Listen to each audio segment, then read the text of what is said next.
ఆయన ఉన్న చోటికి ఏదైతే ఒక చోటు ఉన్నదో పైగా ఇంటి కప్పు విప్పి సందు చేసి పక్షవాయువు గలవాణిని పరుపుతోనే ఏం చేశారు? దింపారు. అంటే అక్కడ సందు లేదు, అక్కడ వే లేదు, అక్కడ మార్గం లేదు. వీళ్ళు ఏం చేస్తున్నారు? మార్గాన్ని క్రియేట్ చేస్తున్నారు. హల్లెలూయా, హల్లెలూయా. ఈరోజు సమస్య వెళ్ళిపోవడానికి చాలామంది ఫెయిత్ ఎలా ఉంటుందంటే, ఇంకా నేను ఇరికిపోయానేమో, ఇక్కడనే బంధించబడ్డానేమో, ఇంకా నా వల్ల కాదేమో, ఇదేనేమో నా బ్రతుకంతా అనుకుంటా.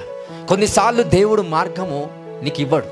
ఎందుకో తెలుసా? నీలో ఏ ఆలోచన ఉన్నందుకు మార్గాన్ని సృష్టించే శక్తి నీలో ఉద్భవించాలనే ఆశ దేవునికి ఉంది. అండర్స్టాండ్ దస్ థింగ్స్. హల్లెలూయా. ఆయన మీద ఉన్న నమ్మకం కన్నా ఆయన నీ మీద నమ్మకం ఏం పెట్టుకున్నాడో తెలుసా? నేను మార్గాన్ని మీకు చూపించకపోయినా మార్గాన్ని సృష్టించే శక్తి నీలో ఉందని నేను నమ్ముతున్నా అనే నమ్మకాన్ని బట్టి ఆ పవర్ పనిచేస్తుందండి.